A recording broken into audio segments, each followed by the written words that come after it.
Em agosto de 1945, os Estados Unidos lançaram 2 bombas atômicas nas cidades japonesas de Hiroshima e Nagasaki. Esses bombardeios continuam sendo a única vez em que o país usou armas nucleares em conflito. As 2 bombas causaram imensa devastação, mas na verdade houve uma terceira bomba atômica pronta para entrar em ação. Felizmente, o Japão se rendeu poucos dias antes do novo ataque, poupando dezenas de milhares de vidas. No entanto, embora essa bomba não tenha ceifado nenhuma vida, seu núcleo de plutônio acabou matando 2 físicos americanos. Rufus, como era chamada, era semelhante à bomba que caiu em Nagasaki. Por conta dos acidentes, o núcleo do Rufus passou a ser conhecido como núcleo do demônio, e a partir de então, novas regras foram estabelecidas para o manuseio de material radioativo. De acordo com os arquivos de Los Alamos, o núcleo do demônio foi derretido no verão de 1946 e usado para fazer uma nova arma. Eu sou o Sidney Góes e você está no passeio. Vem comigo, que no caminho eu te explico.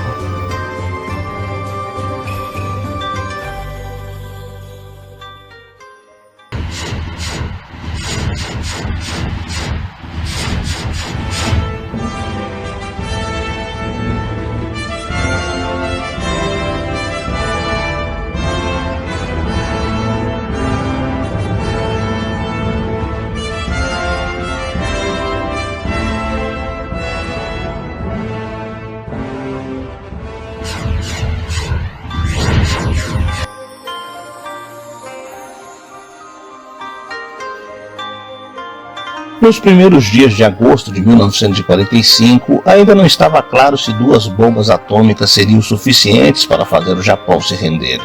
Nos dias 6 e 9 de agosto daquele ano, os Estados Unidos lançaram as 2 únicas bombas nucleares já usadas em uma guerra, nas cidades de Hiroshima e Nagasaki, no Japão. Juntas, elas causaram os ataques mais mortais que já ocorreram, nos quais cerca de 200 mil pessoas foram mortas. Da perspectiva dos Estados Unidos, o objetivo era pressionar a rendição do Japão e encerrar a Segunda Guerra Mundial. E caso não bastassem, Washington praticamente tinha uma terceira bomba atômica pronta. O apelido dela era Rufus e consistia em um núcleo de plutônio, detonada sobre Nagasaki. A Rufus nunca se converteu em uma bomba funcional, mas causou 2 acidentes fatais, razão pela qual a bomba ficou marcada na história como o núcleo do demônio. Era essencialmente igual ao núcleo do Fat Man, e isso significa que ela poderia ter se tornado uma bomba capaz de gerar uma explosão de cerca de 20 quilotons, como aconteceu em Nagasaki. De acordo com as comunicações oficiais dos Estados Unidos, a bomba Rufus deveria estar pronta para ser lançada no dia 17 ou 18 de agosto de 1945. Nos primeiros dias de agosto, não estava claro se as 2 bombas atômicas seriam suficientes para fazer o Japão se render.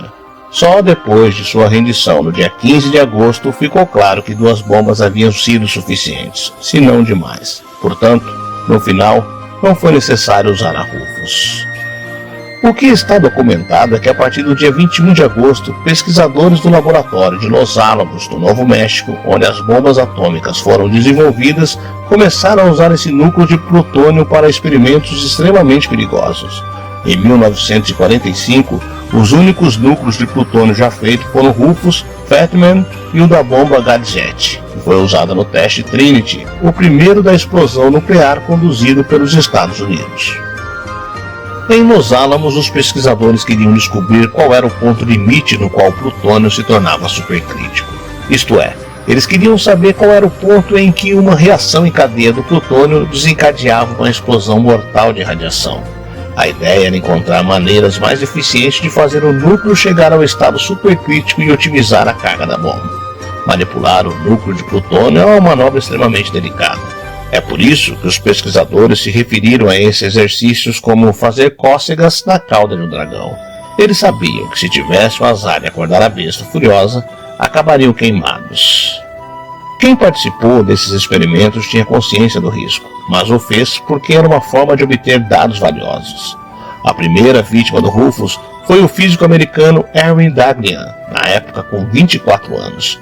Daghlian tinha trabalhado no projeto Manhattan, no qual os Estados Unidos desenvolveram suas primeiras bombas nucleares. Em 21 de agosto de 1945, Daglian começou a construir uma pilha de blocos de carboneto de tungstênio ao redor da Rufus. A ideia dele era ver se ele poderia criar um refletor de nêutrons, no qual os nêutrons lançados pelo núcleo ricocheteariam e assim o levariam com mais eficiência ao ponto crítico. Era noite e Daglian estava trabalhando sozinho, violando os protocolos de segurança. O jovem já havia empilhado vários blocos, mas quando estava terminando de colocar o último, seu dispositivo de monitoramento lhe disse que isso poderia fazer com que o núcleo se tornasse supercrítico. Ele manobrou para remover o bloco, mas infelizmente o deixou cair no núcleo e entrou em um estado supercrítico e gerou uma explosão de nêutrons. Além disso, a reação dele foi destruir a torre de blocos, expondo a uma dose adicional de radiação gama. Durante 25 dias, Daglian suportou o doloroso envenenamento radioativo até finalmente morrer no hospital. Estima-se que ele recebeu uma dose de 510 Rem de radiação iônica. O Rem é a unidade de medida da radiação absorvida por uma pessoa. Em média, 500 Rem são fatais para o ser humano. Apenas 9 meses depois, o dragão atacou novamente. Em 21 de maio de 1946, o físico americano Louis Stoney estava testando o experimento que já havia feito várias vezes. Na época, Stoney era o maior especialista mundial no manuseio de quantidades perigosas de plutônio. Junto a um grupo de colegas, ele estava mostrando como levar o núcleo de plutônio, nesse caso o Rufus, a um ponto supercrítico. O exercício consistia em unir duas metades de uma esfera de berílio, formando uma cúpula na qual os nêutrons saltavam em direção ao núcleo. A chave para não causar um desastre era evitar que as duas meias esferas cobrissem totalmente o núcleo. Para fazer isso, Stoney usou uma chave de fenda como separador que servia como uma válvula de escape para os nêutrons. Dessa forma, ele poderia registrar como a fissão aumentava, sem que a reação em cadeia atingisse o ponto crítico. Tudo estava indo bem, mas aconteceu a única coisa que não poderia ter acontecido.